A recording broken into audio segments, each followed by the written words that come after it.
দুনিয়াতে ভাই ভাইয়ের জন্য জীবন দেয়, আর কেউ দেয় না। বড় ভাই বাবা বুড়া মা বুড়া লেখাপড়া বাদ দিয়া কয় কাজে নেমে গেলাম, যদি আমি লেখাপড়া করি মা বাবার কষ্ট হবে, খরচ দিবে কেমনে। বড় ভাই বড় শিক্ষিত হওয়ার স্বপ্ন বাদ দিয়া মা বাবার খেদমতে চলে গেল, কাজ করে। আর কয় আমার ছোট ভাইরে মানুষ বানাই, আমি কাজ করে করে ছোট ভাইয়ের খরচ দিব। ছোট ভাইরে কষ্ট করে করে মানুষ বানাইছে, কিন্তু বহু ছোট ভাই বড় ভাই মানুষ হইতে পারে না, শিক্ষিত না হয় ছোট ভাইরে বানাইছে। ছোট ভাই এখন চাকরি করে, বড় ভাইয়ের খবর নেয় না। নাই ঈদের সময় এখন বিয়া কইরা কত আনন্দ, চাকরি করে টাকার অভাব নাই। একই জায়গার এক পার্শ্বে বড় ভাইয়ের ছোট একটা ভাঙা ঘর, বড় ভাইয়ের ভাঙা ঘর আর ছোট ভাইয়ের ঘরটা ছাদ দেওয়া বিল্ডিং। ঈদের বাজার লইয়া যখন গোপনে ঘরে আইয়া স্ত্রীরে কয় জামা কাপড় গুলো সন্তানের দাও তুমি নাও। বড় ভাই তো জানালা দিয়া তাকায় দেখছে ছোট ভাই আসছে, কিন্তু বড় ভাইরে জিগায় না। বাচ্চারে কি আর কন্ট্রোলে রাখা যায়? ও দৌড় দিছে, কাকা আসছে। দৌড়াইয়া গিয়া দেখে ওর চাচতো ভাই নতুন জামা পইরা কত আনন্দ করে। ও একটা দৌড় দিয়া কয় আব্বু আমারে জামা দিবা কবে? বাবা এই কথা শুই না চোখের পানি ছেড়ে কান্না করে, আর বুকে জড়ায় কয় বাবা কাঁদিস না, আল্লাহ যেদিন তৌফিক দিবে সেদিন তোরে জামা কাপড় দিবে। এমন নিমক হারাম বড় ভাইরে জিগায় না, কোনো খোঁজ খবর নেয় না, কিন্তু বড় ভাই বাবার সমতুল্য, এত দূরে দূরে রাখে বড় ভাইরে। ছোট ভাই হঠাৎ করে রাতে 3টায় টেলিফোন আসছে, কে তুমি? বলে ভাইয়া আমি তোমার ছোট ভাই। এই রাত্রে কেন ফোন? আমারে চৌরাস্তায় একদল গুন্ডারা আমারে ধরছে। বড় ভাই কাঁচা ঘুমের মধ্যে একটা লাফ দিয়ে দৌড় দিছে, আয় দাঁড়া আমি আসতেছি। বড় ভাই কষ্টের কথা মনে রাখে না, একটা দৌড় দিয়া সামনে গিয়া এভাবে হাত বের করে বুকটা দিয়া কয় যত মার মারতে চাও আমারে মার, আমার ছোট ভাইয়ের গায়ে হাত দিবি না, কারণ ওর প্রস্রাব আমি গায়ে লাগাইছি, ওর প্রস্রাব আমি গায়ে লাগাই ওরে বড় বানাইছি, না খাইয়া ওরে খাওয়াইছি, আমারে মার, ওরে মারবি না। তাহলে ভাই ভাইয়ের জন্য কতটা আপন আল্লাহ বুঝায় দেয়। কিয়ামতের দিন এত কলিজার আপন ভাইটাও কোনো পরিচয় দিবে না, পালাতে থাকবে। তাহলে মা বাবা তো আরো দূরে। ও আল্লাহর বান্দারা, ইউসুফ আলাইহিস সালাম ভাইদের ষড়যন্ত্রে পড়িয়া বাবার থেকে আলাদা হয়ে গেল। সবাই বাবারে খেলার নাম বইলা ইউসুফ নবীরে নিয়ে গেল। বাবায় ছাড়তে চায় না, কিন্তু কলে কৌশলে আটকাইয়া যখন নিয়ে যায় ইয়াকুব নবী চোখের পানি ছেড়ে কান্না করে। বাবার চোখের আড়াল থেকে যখন দূরে সরে গেল, 10টা ভাই ইউসুফের বাবার চোখের সামনে কোলে নিছে। যখনই বাবার চোখ আড়াল হয়ে গেছে তখন মাটিতে ফালায় কয়বার হাইটা যা কোলে নেওয়া হবে না। নিতে নিতে জঙ্গলের ভেতরে এক ভাই মারে, আর এক ভাইরে কয়বার তুই মার। ওই ভাইদের মধ্যে যিনি বড় তার নাম ইয়াহুদা। বড় ভাই কয় ওরে মারিস না, ও ছোট মানুষ ওরে মারিস না।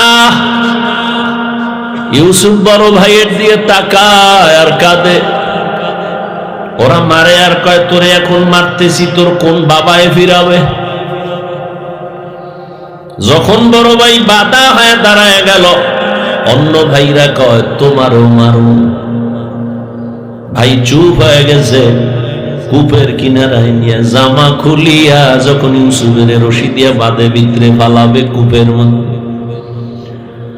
ইউসুফ নবীরে যখন ফালায় অন্ধকার ময়লা পানির ভেতরে, আমার আল্লাহ বরদাস্ত করতে না পেরে বলে জিবরাইল যাও, আমার ইউসুফের বস্ত্র যেন না খুলে জান্নাতি একটা জামা নিয়ে পরায়া দাও, আর নিচে পাথর দেও, ময়লা পানি যেন ইউসুফের গায়ে স্পর্শ না করে, ইউসুফ পাথরের উপরে দাঁড়ায়া যাবে। ওরা রশি দিয়া বেঁধে যখন ভেতরে ছাড়ছে, কিছু দূর যাওয়ার পরে উপর দিয়ে রশি কেটে দিয়েছে। হাম কইরা কইরা পাথরের উপরে ইউসুফ দাঁড়ানো, জান্নাতি জামা পরা, আর আলো তো লাগবে না।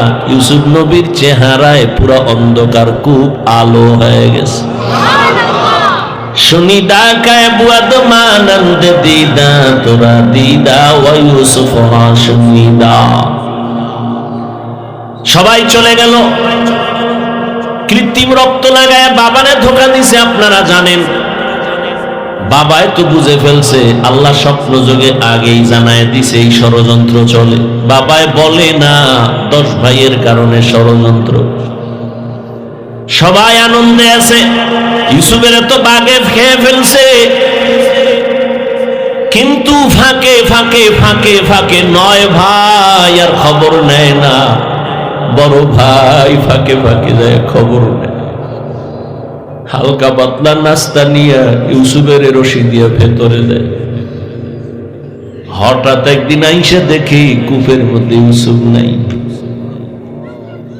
ওই ব্যবসায়ীরা আইসা রে বালতি নিয়ে পানি উঠাবে, ইউসুফের পায়ে নিয়ে গেছে, কাফেলার মধ্যে নিছে। বড় ভাই পাগলের মতো হয়ে গেল, কই আমার ইউসুফ গেল কই?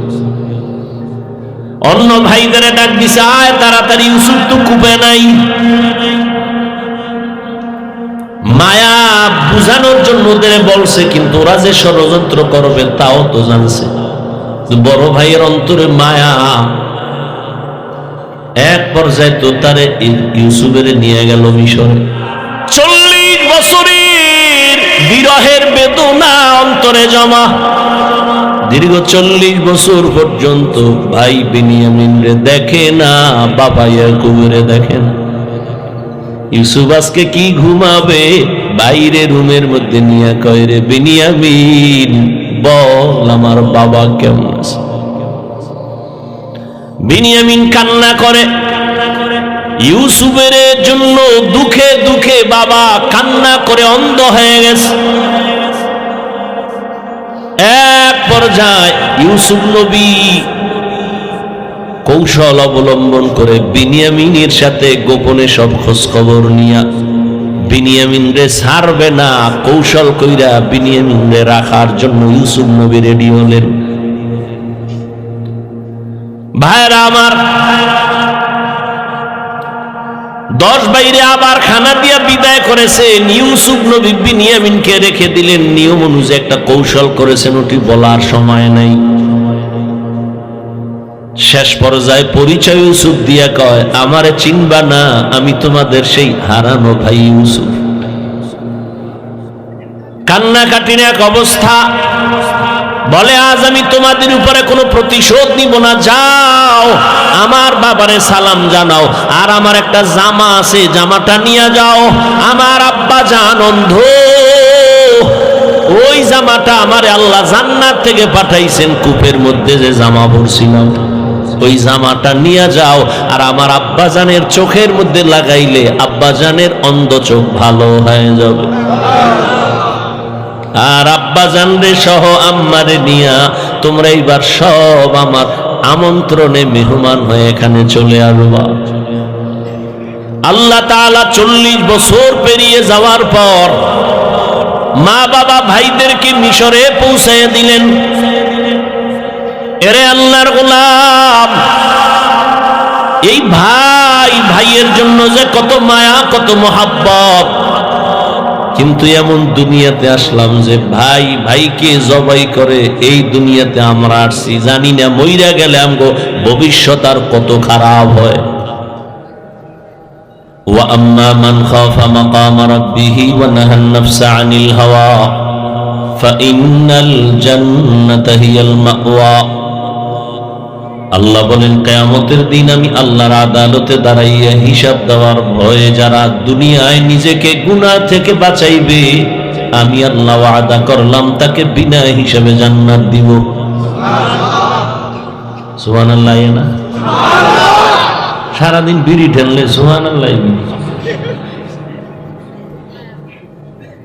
নবীজি বলেন ইত্তাকিল মাহারিম তাকুন আ'বাদান নাস।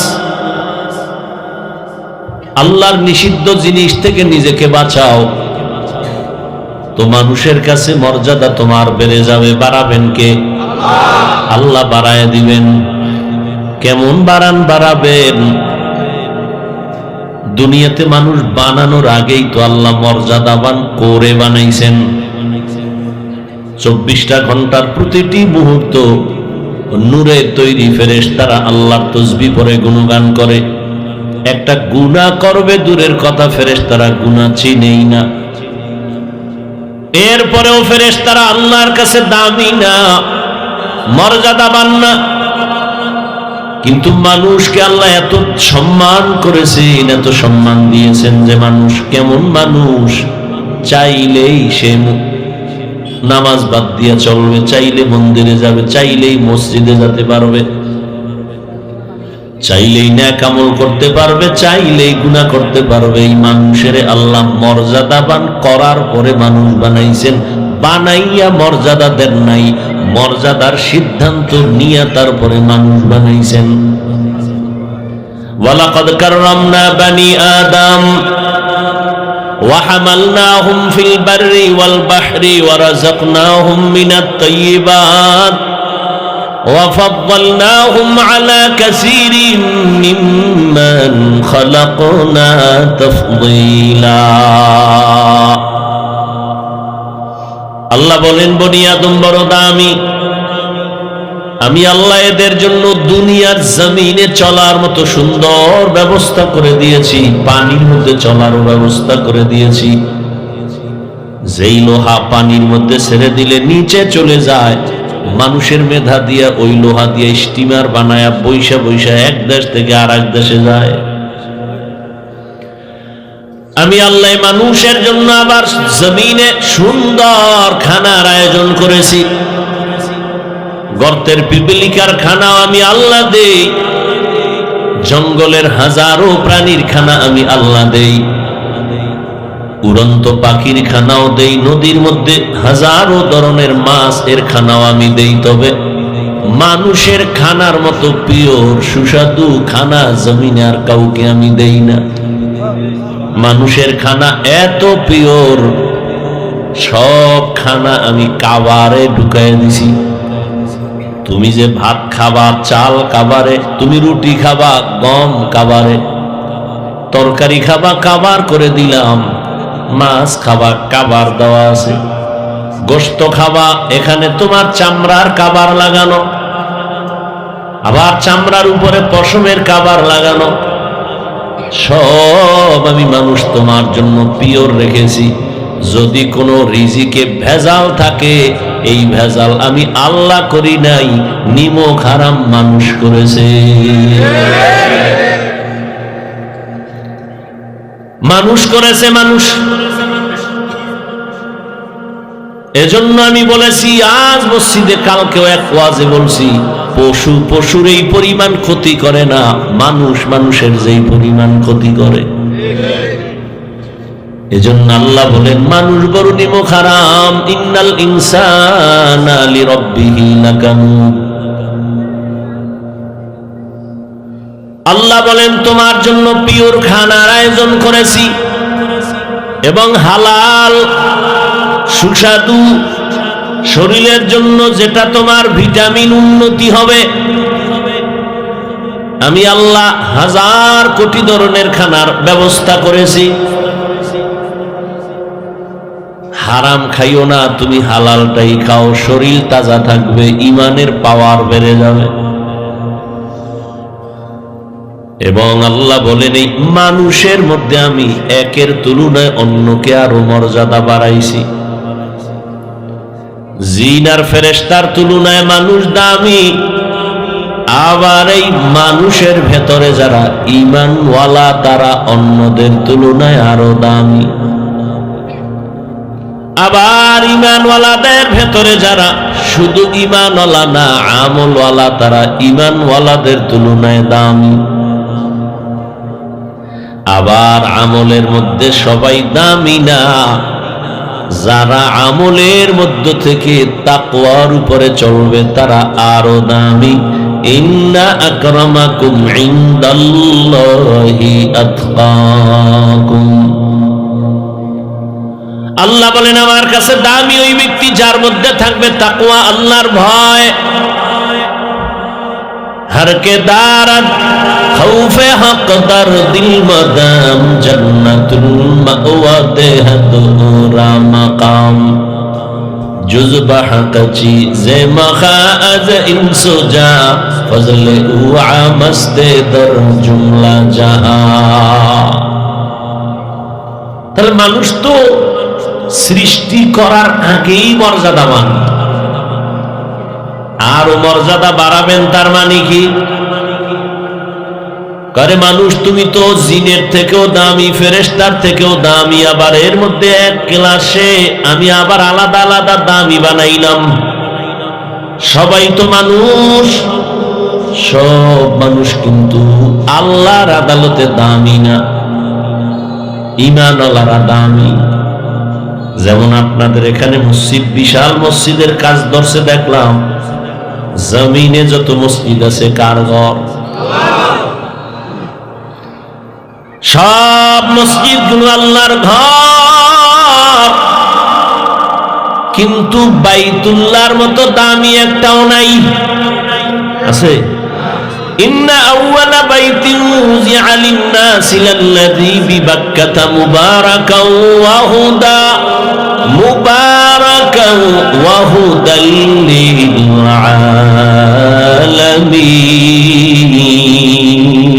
আলামিন। সব মসজিদ কার ঘর? বাইতুল্লাহর সমান? কেমন বাইতুল্লাহ যে বাইতুল্লাহর এরিয়ায় যদি বলে আল্লাহ 1,00,000 বার আল্লাহ বলার সওয়াব। আমাদের বরিশালে মসজিদ করছে মানুষ দেখতে যায়, টাঙ্গাইলে মসজিদ করছে মানুষ দেখতে যায়, মহিলারাও যায়, গিয়া ছবি ভিডিও করে, কিন্তু নিমক হারামেরা নামাজ পড়ে না। বাইতুল্লাহ এমন একটা ঘর যে ঘরটার দিকে শুধু তাকায় থাকবে, শুধু সওয়াব আর সওয়াব। আমরা মসজিদের দিকে তাকায় থাকলে সওয়াব। তাহলে সব মসজিদ কার ঘর? বাইতুল্লাহ কি? এটাও আল্লাহর ঘর। সব সমান? ঠিক তেমনি ভাবে আপনাদের এলাকায় কুকুর আছে নি? কার মখলুক? বলেন না কেন? কিন্তু এই কুকুরগুলো সব আল্লাহর মখলুক। এর মধ্য থেকে ওই কুকুর দামি যে আসহাবে কাহাফের সাথে সম্পর্ক আছে, ওটা দামি। নবী বলেন ওই কুকুর জান্নাতে যাবে। এই সাউন্ড কমাও, বাড়াও, এরকম করো, এদিকের সাউন্ড বাড়া। এই যে আপনাদের এখানে এই আশেপাশে পিপিলিকা আছে না? পিপিলিকা কার মখলুক? কিন্তু এর মধ্যে সুলাইমান নবীর সাথে যে পিপিলিকার সম্পর্ক, এটা দামি। রহমতের নবী বলেন ওই পিপিলিকা জান্নাতে যাবে। গরু আছে না? গরু সব আল্লাহর মখলুক, তবে মুসা নবীর সাথে যে গাভীর সম্পর্ক, এটা দাম বেড়ে গেছে, জান্নাতে যাবে। জমিনে উটনি, উট আল্লাহর মখলুক, তবে রহমতের নবী যে উটে সফর করেছে ওই উটের দাম বেড়ে গেছে, জান্নাতে যাবে। সালেহ আলাইহিস সালাম আল্লাহর কাছে দোয়া কইরা পাহাড়ের মধ্য থেকে যে উটনি চাইছেন ওটাও জান্নাতে যাবে। সবাই তো মানুষ, কিন্তু আল্লাহ যাদের ঈমান দান করবেন তারা জান্নাতে যাবে।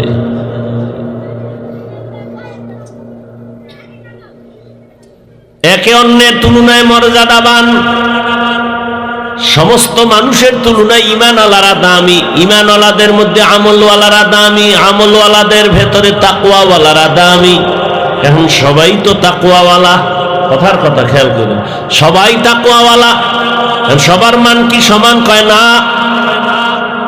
কার মর্যাদা বেশি? কয় যে যত আল্লাহর জন্য নিজেরে বিনয়ী করে রাখবে, ছোট মনে করে রাখবে নবীর আদর্শের মোকাবেলায়, ওই বান্দার দাম খালি বাড়বে। বলে কেমন বাড়বে? কয় এখন তোমারে ভালোবাসে 1 লক্ষ মানুষ, দাম যখন আল্লাহ বাড়ায় দিবেন মর্যাদা, তোমাকে ভালোবাসবে 18 কোটি মানুষ। এখন ভালোবাসে তোমারে হুজুরেরা, আল্লাহর কাছে যদি মর্যাদা বেড়ে যায় তখন তোমাকে ভালোবাসবে বেঈমানেরাও। আরো যদি বিনয়ী হয়ে চলো তাহলে এখন তোমাকে ভালোবাসে শুধু মানুষ, এক পর্যায়ে তোমার ভালোবাসা বেড়ে এমন পর্যায়ে হবে যে সব জঙ্গলের ভিন্ন প্রাণীরাও তোমাকে ভালোবাসবে। এখন তুমি মানুষের বলো বসো বসে, দাঁড়াও দাঁড়ায়। যদি তুমি আল্লাহর মোহাব্বত নিয়ে তাকওয়ার মানদণ্ডে আগাও, তখন আল্লাহ তোমারে এমন ভালোবাসার পাওয়ার দিবে, তখন তুমি জঙ্গলের বাঘের যদি বলো বাঘ দাঁড়া দাঁড়ায় যাবে। থাকো বাদ আবো আতিশ বান্দা মানে তু মুর্দা বাহ জিন্দা। বিনয়ী হয়ে চলো, মর্যাদা বাড়াবেন কে?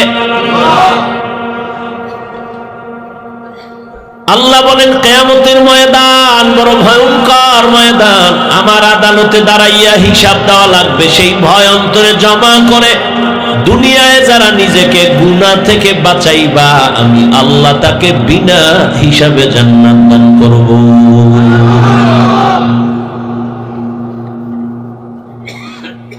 আল্লাহর আদালতে দাঁড়াইয়া হিসাব দেওয়ার ভয় কেন? দুনিয়ার সব আদালতেই তো ভয়। সামান্য হিসাব ডাক দিলে ঘুম হারাম হয়ে যায়।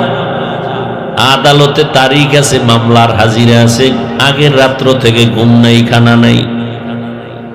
আল্লাহর আদালত আরো বড় কঠিন হবে। আল্লাহর আদালত বড় ইনসাফের আদালত হবে। জমিনটা হবে কিয়ামতের মাঠ। আরাফার ময়দান বাইতুল্লাহ থেকে একটু পার্শ্বে আরাফাতের ময়দান হবে আল্লাহর বিচারালয়, আদালত। নারী আর পুরুষ সব উলঙ্গ দাঁড়াবে কিয়ামতের মাঠে। আম্মা জান আয়েশা রাদিয়াল্লাহু আনহা বলেন, ইয়া রাসূলুল্লাহ, লজ্জা কি করবে না? আল্লাহর নবী বলেন, লজ্জা করবে দূরের কথা, কেউ কারো দিকে তাকাবারও হুঁশ হবে না। বিজ্ঞানীরা বলে জমিন থেকে 9,30,00,000 মাইল উপরে সূর্য, যদিও একটা কাঁচা মিছা কথা, কারণ সূর্যের কিনারায় পৃথিবীর কেউ যেতে পারে না, পারবেও না। এতটা তাপ, এরপরেও যদি ধরে নেই 9,30,00,000 মাইল উপরে সূর্য,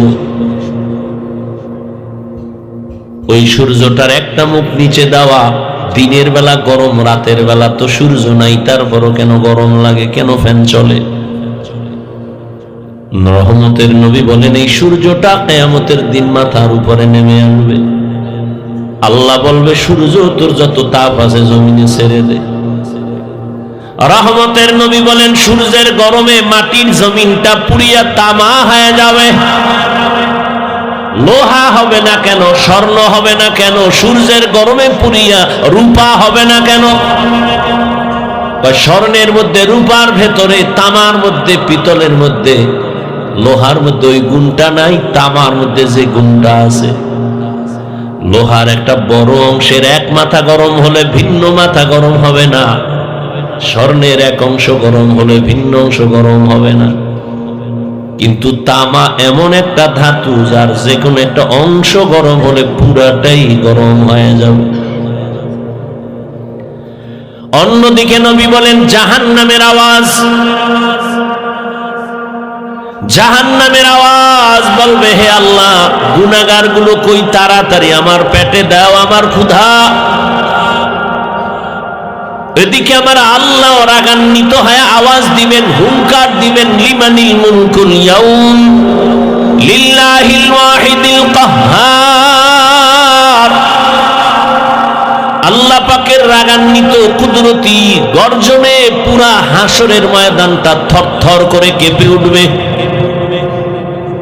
কতটা ভয়ঙ্কর যে নবীদের কোনো গুনাহ নাই, আছে? সমস্ত নবীরা, আম্বিয়া কেরাম, নবী রাসূলরা মাসুম, আর সমস্ত সাহাবায়ে কেরাম হলেন মাহফুজ। কোন নবীদের গুনাহ নাই। সেই নবীরাও কান্না শুরু করবেন। আদম নবী কাঁদবেন, মুসা নবী কান্না করবেন, ঈসা নবী কান্না করবেন। উপায় কি হবে আমার? এবার বুঝেন কতটা ভয়ঙ্কর হবে কিয়ামতের ময়দান। ইয়াউমা ইয়াফিরুল মারউ মিন আখিহি ওয়া উম্মিহি ওয়া আবিহি ওয়া সাহিবাতিহি ওয়া বানিহি। কেউ কারো আপন বলে পরিচয় দিবে না।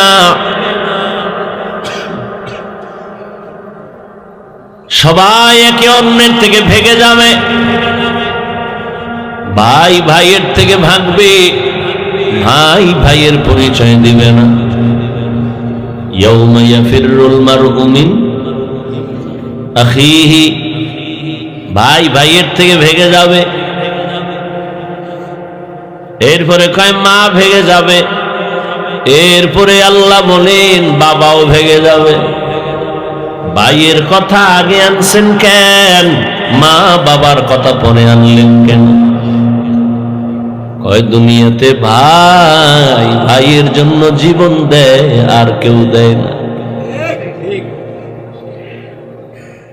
বড় ভাই বাবা বুড়া, মা বুড়া, লেখাপড়া বাদ দিয়া কয় কাজে নেমে গেলাম। যদি আমি লেখাপড়া করি মা বাবার কষ্ট হবে, খরচ দিবে কেমনে?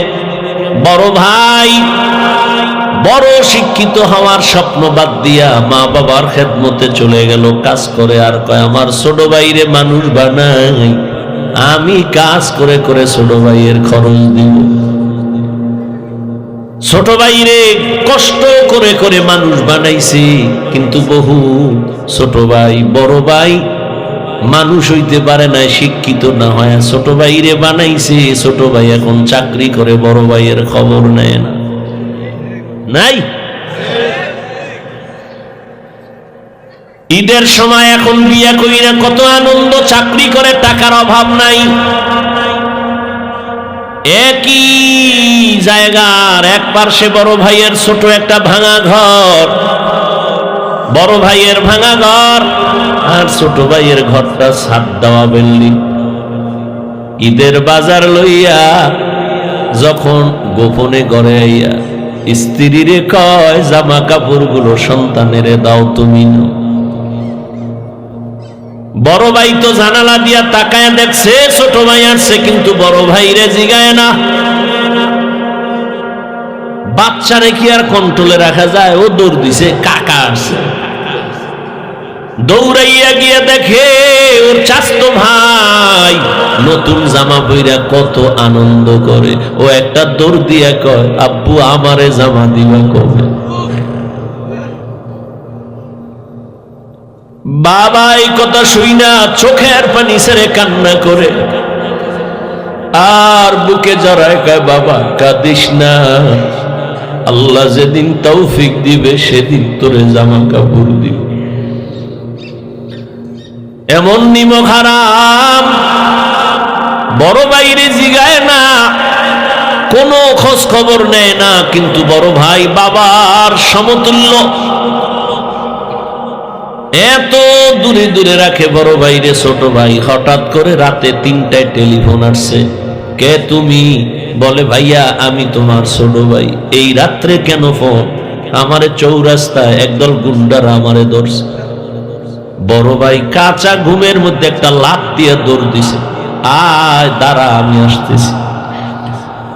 বড় ভাই কষ্টের কথা মনে রাখে না, একটা দৌড় দিয়া সামনে গিয়া এভাবে হাত বের করে বুকটা দিয়া কয়, যত মার মারতে চাও আমারে মার, আমার ছোট ভাইয়ের গায়ে হাত দিবি না। কারণ ওর প্রস্রাব আমি গায়ে লাগাইছি, ওর প্রস্রাব আমি গায়ে লাগাই ওরে বড় বানাইছি, না খাইয়া ওরে খাওয়াইছি, আমারে মার, ওরে মারবি না। তাহলে ভাই ভাইয়ের জন্য কতটা আপন আল্লাহ বুঝায় দেয়। কিয়ামতের দিন এত কলিজার আপন ভাইটাও কোনো পরিচয় দিবে না, পালাতে থাকবে। তাহলে মা বাবা তো আরো দূরে। ও আল্লাহর বান্দারা, ইউসুফ আলাইহিস সালাম ভাইদের ষড়যন্ত্রে পড়িয়া বাবার থেকে আলাদা হয়ে গেল। সবাই বাবারে খেলার নাম বইলা ইউসুফ নবীরে নিয়ে গেল। বাবায় ছাড়তে চায় না, কিন্তু কলে কৌশলে আটকাইয়া যখন নিয়ে যায়, ইয়াকুব নবী চোখের পানি ছেড়ে কান্না করে। বাবা চোখের আড়াল থেকে যখন দূরে সরে গেল, 10টা ভাই ইউসুফের বাবার চোখের সামনে কোলে নিছে। যখনই বাবার চোখ আড়াল হয়ে গেছে, তখন মাটিতে ফালায় কয়বার হাইটা যা, কোলে নেওয়া হবে না। নিতে নিতে জঙ্গলের ভেতরে এক ভাই মারে, আর এক ভাইরে কয়বার তুই মার। ওই ভাইদের মধ্যে যিনি বড়, তার নাম ইয়াহুদা। বড় ভাই কয়, ওরে মারিস না, ও ছোট মানুষ, ওরে মারিস না। ইউসুফ বড় ভাইয়ের দিয়ে তাকায় আর কাঁদে। ওরা মারে আর কয়, তোরে এখন মারতেছি, তোর কোন বাবায় ফিরাবে? যখন বড় ভাই বাধা হয়ে দাঁড়ায় গেল, অন্য ভাইরা কয়, তোমারও মারো। ভাই চুপ হয়ে গেছে। কূপের কিনারায় নিয়ে জামা খুলিয়া যখন ইউসুফের রশি দিয়ে বাঁধে ভিতরে ফালাবে কূপের মধ্যে, ইউসুফ নবীরে যখন ফালায় অন্ধকার ময়লা পানির ভেতরে, আমার আল্লাহ বরদাস্ত করতে না পেরে বলে, জিবরাইল যাও, আমার ইউসুফের বস্ত্র যেন না খুলে জান্নাতি একটা জামা নিয়ে পরায়া দাও, আর নিচে পাথর দেও, ময়লা পানি যেন ইউসুফের গায়ে স্পর্শ না করে। ইউসুফ পাথরের উপরে দাঁড়ায় যাবে। ওরা রশি দিয়ে বেঁধে যখন ভেতরে ছাড়ছে, কিছু দূর যাওয়ার পরে উপর দিয়ে রশি কেটে দিয়েছে। হাম কইরা পইরা পাথরের উপরে ইউসুফ দাঁড়ানো, জান্নাতি জামা পরা, আর আলো তো লাগবে না। ইউসুফ নবীর চেহারায় পুরো অন্ধকার, খুব আলো হয়ে গেছে। শুনি ডাকায় বুয়াদ মানন্দ দিদা, তোরা দিদা ও ইউসুফ শুনিদা। সবাই চলে গেল। কৃত্রিম রক্ত লাগায় বাবারে ধোকা দিছে। আপনারা জানেন, বাবায় তো বুঝে ফেলছে, আল্লাহ স্বপ্ন যুগে আগেই জানায় দিছে এই ষড়যন্ত্র চলে। বাবায় বলে না, 10 ভাইয়ের কারণে ষড়যন্ত্র। সবাই আনন্দে আছে। ইউসুফের তো বাগে খেয়ে ফেলছে, কিন্তু ফাঁকে ফাঁকে ফাঁকে ফাঁকে 9 ভাই আর খবর নেয় না। বড় ভাই ফাঁকে ফাঁকে যায়, খবর নেয়। হালকা পাতলা নাস্তা নিয়ে ইউসুফের রশি দিয়ে ভেতরে দেয়। হঠাৎ একদিন আইসা দেখি কূপের মধ্যে ইউসুফ নাই। ওই ব্যবসায়ীরা আইসা রে বালতি নিয়ে পানি উঠাবে, ইউসুফের পায়ে নিয়ে গেছে, কাফেলার মধ্যে নিছে। বড় ভাই পাগলের মতো হয়ে গেল, কই আমার ইউসুফ গেল কই? অন্য ভাইদের ডাক দিছে, আয় তাড়াতাড়ি, ইউসুফ তো কূপে নাই। মায়া বুঝানোর জন্য ওদের বলছে, কিন্তু ওরা যে ষড়যন্ত্র করবে তাও তো জানছে। বড় ভাইয়ের অন্তরে মায়া। এক পর্যায়ে তো তারে ইউসুফের নিয়ে গেল মিশরে। বিশাল ইতিহাস। আল্লাহ তাআলা একটা সূরা নাযিল করছেন, সূরা ইউসুফ। মিশরে যখন আল্লাহ পাক ইউসুফ নবীর অর্থমন্ত্রীর দায়িত্ব দিলেন, দুর্ভিক্ষ লেগে গেছে সারা দুনিয়ায়, মিশরের আশেপাশে। ইয়াকুব নবীর এলাকায় দুর্ভিক্ষ, খানা নাই, উপবাস। ইয়াকুব নবী কয়, যাও মিশরে, ফ্রি খানা দেয়, যাও তোমরা 9 ভাই, তোমরা 10 জন চলে যাও, যাইয়া তোমরা ওই মিশর থেকে কিছু খানা নিয়ে আসো, আর কিছু টাকা ছিল পুরান টাকা, এলো নিয়ে যাও। খানা আনতে যায় মিশরে। আল্লাহর কি কুদরত! ইউসুফ নবী সিংহাসনে আছেন, দায়িত্বশীলরা খানা দেয়, লাইনে দাঁড় করায়া। শাহী গেট দিয়া যখন আওলাদে ইয়াকুব যখন 10 ভাই ঢুকছে, ওরা ঢুইকাই খানার লাইনে দাঁড়াইছে, কিন্তু কেউ জানে না কারা। ইউসুফ দেখেই চিনে ফেলছে আমার সেই 10 ভাই। ইউসুফ নবী গোপন রাখছে, পরিচয় দেয় না। এদের ডাইকা পরিচয়হীন ভাবে নিজেকে পরিচয় গোপন রাইখা এরপরে পরিচয় নিল, আপনারা কোথা থেকে আসছেন, কেনান থেকে আসছি। আপনাদের আব্বার নাম কি? বলে আব্বার নাম ইয়াকুব। বলে আপনাদের আব্বা কেমন আছে? বলে ভালো। অনেক ভালো। হ্যাঁ, তবে একটা ভাই আমাকে হারায় গেছে। তাই নাকি? বলে হ্যাঁ। পরে কয়, আমার আব্বা যেন ওই ভাইকে হারায়া কানতে কানতে কানতে কানতে অন্ধ হয়ে গেছে। ইউসুফ নবী পারে না, চিল্লায় কান্না করে, কিন্তু কন্ট্রোলে নিয়ে কয়, আপনারা কয় ভাই? কয় আমরা 10 ভাই। কার ভাই নাই? কয় এক ভাই তো হারায় গেছে। আর নাই? হ্যাঁ, আর একজন আছে, বিনিয়ামিন। কই? সে আব্বার কাছে। দায়িত্বশীলকে গোপনে বলে দিল, ইচ্ছা রকম খানা দে, বস্তা ভইরে দিবি, আর ও যে টাকা দিছে ওই টাকাও খানার মধ্যে ঢুকাই দিব, ওরা যেন না দেখে। ইউসুফ নবী বিদায় বেলা বলে দিলেন, মেহমানদারি করা, চলে যান। খানা তো বেশি দিন থাকবে না, শেষ হইলে আবার আসবেন। তবে একটা শর্ত, ওই ছোট ভাই আপনাদের সাথে নিয়ে আসবেন, না হয় খানা দেওয়া হবে না। ইউসুফের আপন ছোট ভাই বিনিয়ামিন বাড়িতে যাইয়া 10 ভাই প্রশংসা করে, বাবা মিশরে যে আমগো খানা দিছে অর্থমন্ত্রী, বড় ভালো মানুষ, আমাদের আলাদা সম্মান দিছে, মেহমানদারি করাইছে। ওরা তো জানে না আমগো ইউসুফ। খানার বস্তা খুলে দেখে টাকা যা দিছিলাম তাও ফেরত, আরো খুশি। এইবার আব্বা জান আমাদের একটা শর্ত দিছে, আবার খানা আনতে যাইতে বলছে, তবে ছোট ভাইরে না নিলে দিবে না। বাবা বলে, একটারে নিয়ে 250, এটারও ছাড়ো। ইতিহাস বড় করুণ। খানা যখন শেষ হয়ে গেল, এবার বিদায় বেলা বাবার সাথে ওয়াদা দিছে, এই ভাইরে আর হারাবো না, দাও। এইবার বিনিয়ামিনের নিয়া 11 ভাই মিশরে রওনা। মিশরে যাইয়া আবার ইউসুফ নবীর সাথে মোলাকাত। ইউসুফ নবী বিনিয়ামিনের পাইয়া পারে না, কলিজাটা ফেটে একটা চিৎকার দেয়, কন্ট্রোলে নিয়া বলে, আজ আপনারা আমার রাজপ্রাসাদের মেহমান হবেন। সবার জন্য একটা একটা রুম বানাইলো, এক এক রুমে 2 জন করে করে ঘুমাবে। রাতের বেলা শিডিউল করে, আপনারা 2 ভাই এক রুমে, আবার 2 ভাই এক রুমে, ঘুরতে ঘুরতে 5 ভাই 10 ভাই 5 রুমে ঢুকে গেল। এখন বাকি রয়েছে 1 ভাই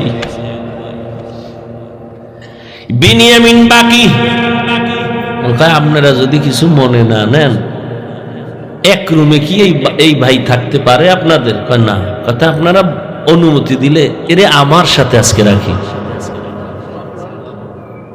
আমার সাথে ঘুমাবে। এরা তো খুশি। যদি মন্ত্রীর সাথে ঘুমায় তা আমাকে খাওয়ান বেশি পাবো, মোহব্বত বাড়বে। ওরা বললো ঠিক আছে, আলহামদুলিল্লাহ। এবার 10 ভাইরে 5 রুমে দিয়া 40 বছরের বিরহের বেদনা না, অন্তরে জমা। দীর্ঘ 40 বছর পর্যন্ত ভাই বিনিয়ামিন রে দেখে না, বাবা ইয়াকুব রে দেখে না। ইউসুফ আজকে কি ঘুমাবে, বাইরে রুমের মধ্যে নিয়ে কয়, রে বিনিয়ামিন বল আমার বাবা কেমন আছে। বিনিয়ামিন কান্না করে, ইউসুফের জন্য দুঃখে দুঃখে বাবা কান্না করে অন্ধ হয়ে গেছে। এক পর্যায়ে ইউসুফ নবী কৌশল অবলম্বন করে বিনিয়ামিনের সাথে গোপনে সব খোঁজ খবর নিয়া বিনিয়ামিন রে ছাড়বে না, কৌশল কইরা বিনিয়ামিন রে রাখার জন্য ইউসুফ নবী রেডি হলেন। ভাইরা আমার, 10 বাইরে আবার খানা দিয়া বিদায় করেছেন। ইউসুফ নবী বিনিয়ামিনকে রেখে দিলেন। নিয়ম অনুযায়ী একটা কৌশল করেছেন, ওটি বলার সময় নাই। শেষ পর্যায়ে পরিচয় ইউসুফ দিয়া কয়, আমারে চিনবা না, আমি তোমাদের সেই হারানো ভাই ইউসুফ। কান্নাকাটির এক অবস্থা, বলে আজ আমি তোমাদের উপরে কোনো প্রতিশোধ নিব না, যাও আমার বাবারে সালাম জানাও, আর আমার একটা জামা আছে, জামাটা নিয়ে যাও। আমার আব্বা জান অন্ধ, ওই জামাটা আমারে আল্লাহ জান্নাত থেকে পাঠাইছেন, কূপের মধ্যে যে জামা পরছিলাম ওই জামাটা নিয়ে যাও, আর আমার আব্বাজানের চোখের মধ্যে লাগাইলে আব্বাজানের অন্ধ চোখ ভালো হয়ে যাবে। আর আব্বাজান রে সহ আম্মারে নিয়া তোমরা এইবার সব আমার আমন্ত্রণে মেহমান হয়ে এখানে চলে আসবা। আল্লাহ তাআলা 40 বছর পেরিয়ে যাওয়ার পর মা বাবা ভাইদেরকে মিশরে পৌঁছায় দিলেন। এরে আল্লাহর গোলাম, এই ভাই ভাইয়ের জন্য যে কত মায়া, কত মোহাব্বত, কিন্তু এমন দুনিয়াতে আসলাম যে ভাই ভাইকে জবাই করে এই দুনিয়াতে আমরা আসছি। জানি না মইরা গেলে আমগো ভবিষ্যৎ আর কত খারাপ হয়। কিয়ামতের ময়দানে ভাই ভাইয়ের থেকে আলাদা হবে, মা আলাদা হবে, বাবা আলাদা হবে, বন্ধু বন্ধুর থেকে আলাদা হবে। আল্লাহ বলেন ওই দিনের ভয় অন্তরে জমা কর। অন্তরে ওই ভয় জমা করিয়া যদি গুনাহ থেকে নিজেরে বাঁচাও, আমি ওয়াদা করলাম তুমি বিনা হিসাবে জান্নাতি। हर के दारत खौफ हकदार दिल मदाम जन्नतुल मावा देहत ओ रामकाम। এই ভয়ের নাম খৌফ, এই ভয়ের নাম খশিয়া, এই ভয়ের নাম তাকওয়া। এই ভয়টা জন্মলগ্ন থেকে পাওয়া যায় না, এটা অর্জন করা লাগে। এই ভয় বা তাকওয়া কোথায় তুমি পাইবা? বলে লিকুল্লি শাইইন মা'দিনুন ওয়া মা'দিনুত তাকওয়া কুলুবুল আরিফিন। ভালো ভালো জিনিস রাখার গোডাউন আছে, তাকওয়ার গোডাউন হলো আল্লাহর প্রিয় বান্দাদের কলব। আল্লাহর আরিফিন যারা, তাদের কলব হলো তাকওয়ার গোডাউন। তারা নেক নজর দিবে আর তোমার কলবে তাকওয়ার পাওয়ার ডুববে। এটাকে বলে তাওয়াজ্জুহ। কারণ আল্লাহর প্রিয় বান্দা যারা, আল্লাহর বন্ধু যারা, এদের চোখে পাওয়ার আছে, এদের কলবে পাওয়ার আছে। এই পাওয়ার আল্লাহ দান করেন, তাকওয়ার কারণে দান করেন। কোরআনে এই পাওয়ারের নাম ফুরকান, হাদিসে এই পাওয়ারের নাম হলো ফেরাসাত। ইয়া আইয়ুহাল্লাযীনা আমানু ইন তাত্তাকুল্লাহ ইয়াজআল লাকুম ফুরকানা। মুমিন তাকওয়ার উপরে মুজাহাদা করো, আল্লাহ দয়া করে তোমাকে ফুরকান নামের পাওয়ার দান করবেন। মা মা'নাল ফুরকান হুয়া নূরুম মিন ইলাহি। আল্লাহর দেওয়া একটা নূরের আলো, ওই আলোটা যখন পাবে, ওই আলো দিয়া মা ফুররিকা বিহি বাইনাল হাক্কি ওয়াল বাতিল। আল্লাহর দেওয়া নূরের আলো দিয়া হক বাতিল আলাদা করে বান্দা হকের দিকে অগ্রগামী হয়ে যাবে। قال رسول الله صلى الله عليه وآله وسلم ইত্তাকু ফিরাসাতাল মুমিন ফাইন্নাহু ইয়ানজুরু বিনুরিল্লাহ।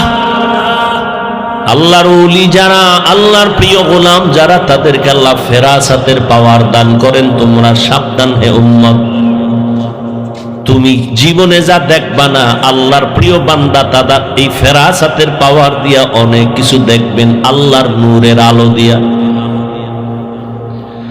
অতএব তাদের নেক নজর লাগাও তো অন্তরে ভয় চলে আসবে, তাকওয়া চলে আসবে, আর ভয় আসলেই গুনাহ থেকে বাঁচা সহজ হবে। একটা সন্তান মা বাবাকে ভয় করে, তার প্রমাণ মা বাবার সামনে সন্তান অন্যায় করে না, কেন? শাস্তির ভয়। একটা ছাত্র শিক্ষকের ভয় করে, প্রমাণ বলে শিক্ষকের সামনে অন্যায় করে না, কেন? শাস্তির ভয়। ঠিক এই দুনিয়ায় যেই বান্দা আমার আল্লাহকে ভয় করবে, ওই বান্দা গলায় ছুরি লাগাবে, কোনোদিন দাড়ির মধ্যে ছুরি লাগাবে না। এটা সম্ভব কখন? যখন তাকওয়া আসবে, আল্লাহর ভয়। দেখেন, এখানে আমরা সবাই মুসলমান। আপনার আল্লাহ আমার আল্লাহ দুই না এক? কোরআন, কাবা, ধর্ম, কালেমা, নবী, হাদিস, দুনিয়াতে আসছে সিস্টেম, কাফন তিনটা, তাও কালার, সব এক। কবরের সাইজ, কবরের প্রশ্ন তিনটা, সব এক। আপনার আল্লাহ আমার আল্লাহ এক, নবী এক, কোরআন এক, কাবা এক, ধর্ম এক, কালেমা এক, কাফন এক, কালার এক, কবরের সাইজও এক, কবরের প্রশ্ন তাও এক। আপনি আল্লাহ চিনেন, নবী চিনেন, কোরআন চিনেন, হাদিস চিনেন, ইসলাম চিনেন, তা আপনাকে বয়ান করবো কেন? বয়ান তো হিন্দুদের করব, খ্রিস্টানের করব, ইহুদিরে করব। ওরা আল্লাহ চিনে না, কোরআন বুঝে না, ইসলাম বুঝে না, ওদের বয়ান করব কখন? হায়াতের শেষ হয়ে গেল, মুসলমানের পিছনে দৌড়াইতে দৌড়াইতে, দিন নাই রাত নাই, ফজরের পরে বয়ান, জোহরের পরে বয়ান, আসরের পরে বয়ান, মাগরিবের পরে বয়ান। দৌড়ায় না যেই পরিমাণ আমরা দৌড়াই, শুধু আমি, হাজার হাজার আলেমরা দৌড়ায় আপনাদের পেছনে। তাবলীগওয়ালাদের মেহনত, পীর মাশায়েখের মেহনত, জুমার খতিব ইমামের মেহনত, এরপরও আমলনামা শূন্য। মহামারী গজবের করোনা দিয়াও তোমার ঘাড় সোজা হয় নাই, তুমি এখনো গাঞ্জা খাও, মা বাবার সাথে বেয়াদবি, আলেমের সাথে বেয়াদবি, শিক্ষকের সাথে বেয়াদবি, সমাজের মুরব্বীদের সাথে বেয়াদবি। কত ঘাট তেরা তুমি। করোনায় তোমার সামনে কত লাশ হয়ে গেল যুবক, ছাত্র জনতার আন্দোলনে লাশ যুবক, পানির নিচে যুবক লাশ, গাড়ির তলে চাকার নিচে যুবকের লাশ। এরপরও তোমার লাজ হলো না, লজ্জা হলো না। কারণ কি রে বাবা? কপাল যদি পুইরা যায়, আমি হাফিজুর রহমান কেন, মক্কা মদিনার ইমাম কেন, রসুলেও যদি বয়ান করে কপাল খুলে না। যেই রসুলের এক নজর দেখলে ক্ষুধা থাকে না, কেমন মায়ার নবী, সেই নবীকে টানা 13 বছর দেখলো। কত বড় বেঈমান যে 13 বছর বয়ান শুনলো, দেখলো কালেমা পড়ে না। আর অন্যদিকে একটা 27 বছরের যুবক তরবারি নিয়ে দৌড়ায়, নবীকে জবাই করবে। নবীর সামনে এসে চেহারা দেখাই তরবারি ফালায়, বলে নবী আমারে কালেমা পড়ায় দেন। কয় বছরের যুবক? 13 বছর বেঈমান, নবীরে দেখাও কালেমা পড়ে না, আর নবীকে জবাই করতে এসে কালেমাওয়ালা হয়, এর নাম কপাল। অতএব যতদিন পর্যন্ত আল্লাহর আযাবের ভয় অন্তরে আসবে না, ততদিন গুনাহ ছাড়তে পারবা না। এবং আল্লাহর ভয় ততদিন অন্তরে আসবে না, যতদিন পর্যন্ত ওলিয়া উলিয়ার নেক নজর নিবা না। ওলিয়া উলিয়ার নেক নজর না নিলে তাকওয়া আসবে না। কিন্তু যেই চোরারা ওলিয়া উলিয়া মানে না, এগুলো উপায় কি? নাই এরকম কেউ বলে আমরা ওলি মানি না, আউলিয়া মানি না? নাই। আল্লাহর জাতের কসম, ওয়াল্লাহি বিল্লাহি তাল্লাহি, আল্লাহর কসম একবার, আল্লাহর কসম দুইবার, আল্লাহর কসম তিনবার। যারা বলে আমরা ওলি মানি না, আউলিয়া মানি না, 3 বার কসম করে বললাম, ওরা কোরআন মানে না, বুখারী শরীফ মানে না, ওরা ভণ্ড, ওরা বাতিল। ওদের যারা ভণ্ড বলে না, তারাও ভণ্ড।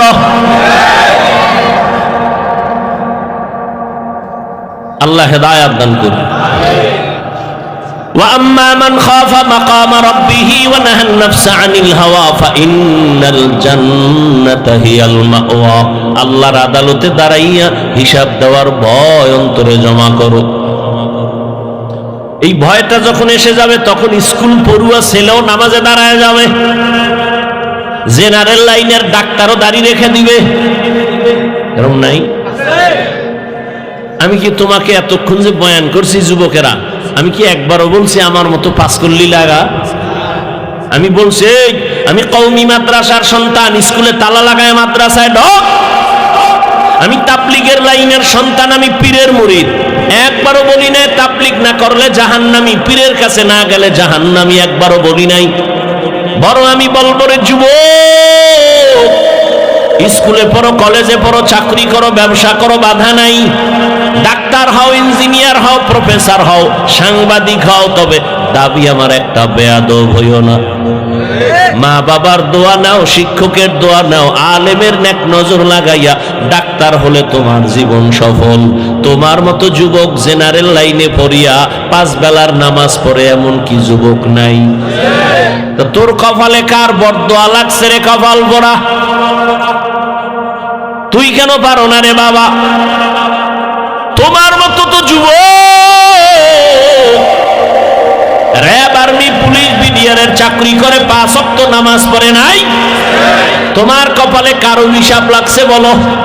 তোমার মতো যুবক ওসি, ডিসি, এসপি, এমপি, মন্ত্রী, মেম্বার, চেয়ারম্যান, ব্যবসায়ী, চাকরিজীবী 5 বেলার নামাজ পড়ে, তুমি কেন পারো না?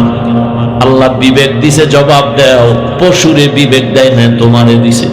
তোমার মতো যুবক রাস্তায় গাড়ি চালায়, নামাজ পড়ে, তুমি কেন পারো না? তোমার মতো যুবক জমিনে কৃষি কাজ করে, নামাজ পড়ে, তুমি কেন পারো না? তোমার মতো যুবক নদীর মধ্যে মাছ ধরে, নামাজ পড়ে, তুমি কেন পারো না? কপাল বুঝি খারাপ? কি বুঝাইতে চাও বাবা? কি আমরা ভুলে আছি? তাও প্রমাণ দিয়ে বলো যে হ্যাঁ হাফিজ ভাই তোমরা লাইন ছাড়া, আমরা ঠিক আছি। যদি কোরআন থেকে একটা দলিল দেখাইতে পারো, আমি এখন দাড়ি কেটে ফেলবো। যদি বলো কোরআনের যা আছে সব ভুল, একটা ভুল বের করে দাও, তোমার লাইনে চলে যাব, প্যান্ট শার্ট টাই লাগায় নাচ গান শুরু করে দিব।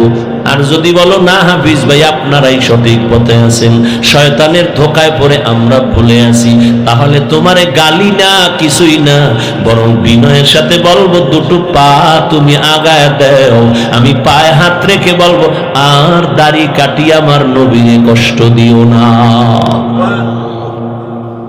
জীবনে তো কম আকাম করো নাই। মানুষ একটা শখ থাকে, নাচ গানে কি মজা, পার্কে কি মজা, মজা তো নিছো, এবার তওবা করো। ঠিক আছে তো, নামাজ পড়বা না, ঠিক আছে, বহুদিন খুয়াইছো, নামাজ পড়ো না, এখন ফিরো। তোমার কি এখনো শখ মেটে নাই? আরো নামাজ ছাড়বা? আর কোন ধান্দায়, কি পাওয়ার আশায়, কার পিছে ঘুরে নামাজ ছাড়ছো? কিছু টাকার আশায়? কার পিছে ঘুরো? ও তো চান্দাবাজ আর ধান্দাবাজ। যার পিছে ঘুরো ও তো স্বার্থে আঘাত লাগলে দল থেকে নাম কাটবে না, লিখে রাখ, পল্লা কেটে ফেলবে, লিখে রাখ। ও তো চান্দাবাজ, ও তো ধান্দাবাজ। ওর পিছনে ঘুরে নামাজ ছাড়ছো, ওর পেছনে ঘুরে দাড়ি কেটেছো।